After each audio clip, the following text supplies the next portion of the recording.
वृषंदमारोप्य विटंकिताययो तामसारिका, यानी उनके तोता मैना। कंदुक, कंदुक कहते हैं गेंद को। दर्पणाम्बुज, यानी उनका जो दर्पण, यानी जितनी भी सती जी की याद दिलाने वाली वस्तु ही सब जो है नंदीश्वर अपने पीठ पे लाद के ले गए। आगे जाए के सती जी को बिठाए के पहुंच गए। जैसे ही पहुंची हैं, पिताजी के जैसे ही घर में गई, पिताजी ने देखा लेकिन सम्मान नहीं किया सती जी का। तिरछी निगाह से देख के मुस्कुराए के चल दिए। पिता भवन जब गई भवानी, पिता भवन जब गई भवानी, पिता भवन जब गई भवानी, पिता भवन जब गए भवानी, दक्षता से का उन सन्मानी। तो पिताजी ने भी सम्मान नहीं कियो। दक्ष त्रास, त्रास यानी कष्ट ही दियो है। काहू ने सम्मानी, किसी ने सम्मान नहीं किया। बहन भी कह रही है देखो तो सरी आएगी बिना बुलाई। सब हीन भाव से देख रहे हैं।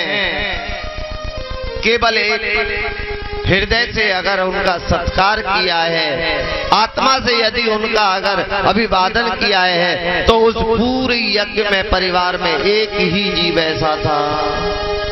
सादर भले ही मिली एक माता, सादर भले ही मिली एक माता, अग्नि मिली बहुत मुस्काता, अग्नि मिली बहुत मुस्काता।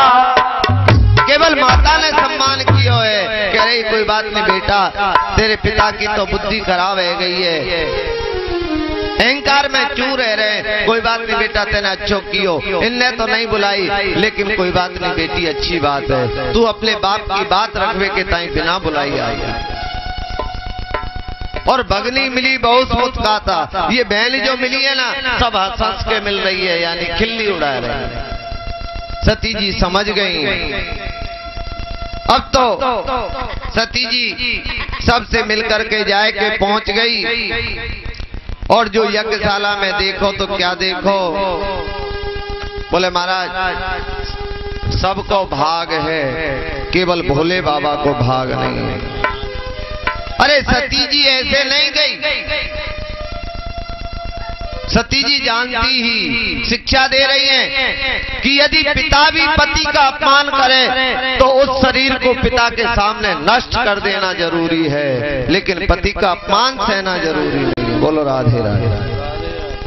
शिक्षा दे रही है। जैसे ही देखा है यज्ञ में पति का कोई स्थान नहीं है, उसी समय महाराज अपने हाथों को जो है घिस करके अस कहीं जोग अग्नि तनु जारा, अस कहीं जोग अग्नि तनु जारा, भयऊ सकल मख हाहाकारा, भयऊ सकल मख हाहाकारा।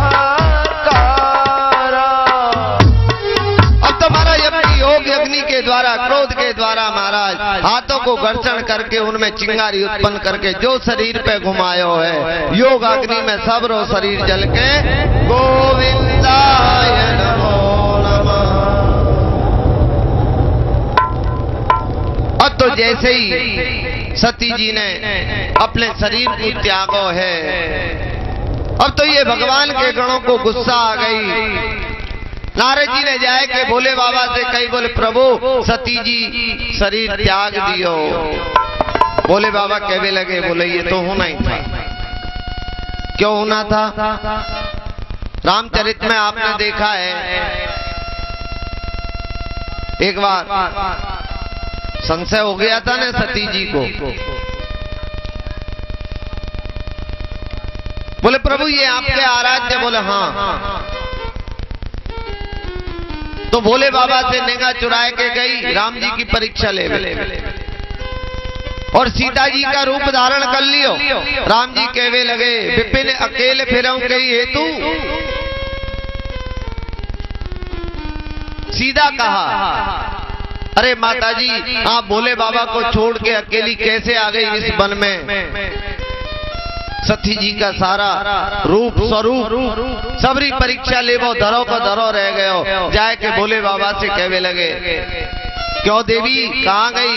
बोले कहीं नहीं महाराज। ले आई परीक्षा? तो झूठ बोल रही। कछु ने परीक्षा लीने गुसाई, कछु ना परीक्षा लीने गुसाई, कीन प्रणाम तुम्हारी नाई, कीन प्रणाम तुम्हारे आए। बोले महाराज मैंने कोई परीक्षा नहीं ली, मैंने तो जैसे आप प्रणाम करते हो ऐसे ही प्रणाम किया है। भोले बाबा ने नेत्र बंद करके, अच्छा चोरी और ऊपर से सीना जोरी, झूठ भी बोल रही हो। 22 दिन से संकल्प कर लिया कि हमारी आराध्य जानकी को रूप धारण कर लियो है, या हमारे हे सती अब हमें स्वीकार तुम्हें नहीं करें। एक ये भी कारण। भोले बाबा के गण जो है जाए के यज्ञ कुंड में विध्वंस उत्पन्न कर दियो।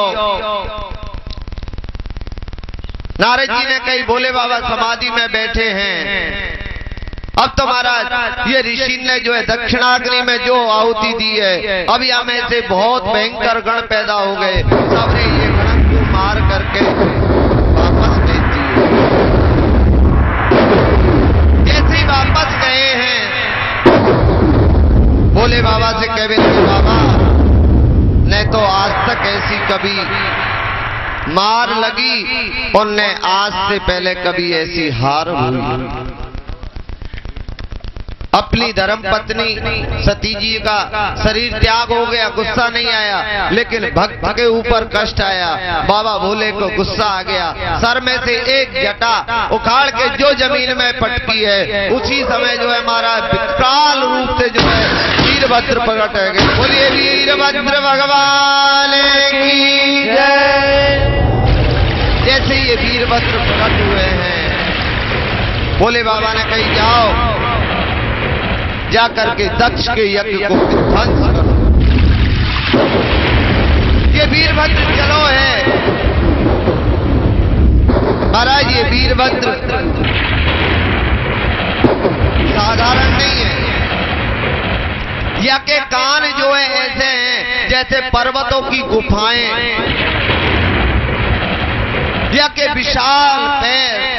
जब ये हमारा चलवे लगो और जैसे ही जायवे लगो है, सबरे ऋषि मुनि यज्ञ करने वाले ब्राह्मण विचार कर रहे हैं। बातान बांधे नहीं शांति दशवा, प्राचीन बारे ग्रदंड गावोल काल्यम न कुतो रजोवा, लोको दुना के प्रलयाय कल्पते। ये सब विचार कर रहे हैं। बाता ने वांती नहीं संति दशवा। अरे भैया कोई आंधी तूफान भी नहीं आ रहे हो जैसे इतनी धूल मिट्टी उड़ रही है। नहीं संति दशवा। और बोले भैया ये गोधूली बेला भी नहीं है जो गैया लोग वापस आ रही हो चर के, तो महाराज गैया के खुरन से धूल आकाश में उड़ के जा रही हो। और अभी राजा प्राचीन बर्री भी जिंदे नहीं है कि उनके उग्र दंड के कारण दुष्ट लोग उनकी सुन करके ऐसे भगे जाते कि महाराज उनके मारे दुष्टों में भगदड़ मच जाती, तो बारिश की धूल मिट्टी उड़ती जाती। जैसे ही आप प्रकार से ये विचार कर रहे हैं, भाई समय जो है महाराज ये वीरभद्र पहुंच गए और जाए करके महाराज सबरे यज्ञ कुंडों की अग्नि शांत कर दी। श्रीमद् भागवत के चतुर्थ स्कंद के 5वें अध्याय को चतुर्दश श्लोक है। के चिद्वंचु ब्राह्मण पत्नी सालम ददा परे। कुछ भगवान के जो भोले बाबा के गण हैं, ये पतली शाला में जाए करके और सबको जो है चुटिया पकड़ पकड़ के खींच लाए। बस हमें बहुत हंस रही ना, सबको जो है खींच के सबको मार के भगा दियो। कुछ लोगों ने जाकर के जो है महाराज कुंडों में गंदगी कर दी, सब लोग कुंड नष्ट कर दियो। ये राजा दक्ष को जो है माथों काट के दक्षिणाग्नि में स्वाहा कर दिया, पूसा के दांत तोड़ दिए, रघु की दाढ़ी नोच ली। अब तो महाराज सब रो जब दक्ष को यज्ञ विध्वंस हो गयो, अब तो त्रिलोकी में हाहाकार मच गयो। ये वीरभद्र जाए के भोले बाबा के पास पहुंच गए। ब्रह्मा आए, भगवान नारायण आए, कहने लगे भैया देखो तुमने बदले के भाव से ये धर्म कार्य कियो, या हमारे यहाँ में विघ्न आयो। बोले भैया हम कुछ नहीं कर सके, चलो भोले बाबा के पास, वही कुछ करेंगे। तो भैया जब बिल्कुल देवताओं को सब कुछ मिल गया भोले बाबा कृपाते, तो आप लोग भी आंख बंद कर लो, चलें कैलाश में भोले बाबा के यहाँ। है इच्छा तो हाथ ऊपर करो, कौन कौन चलेगा।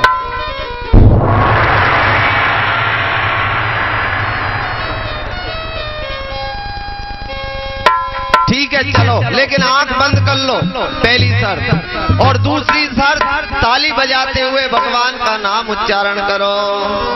ओम नमः शिवाय, ओम नमः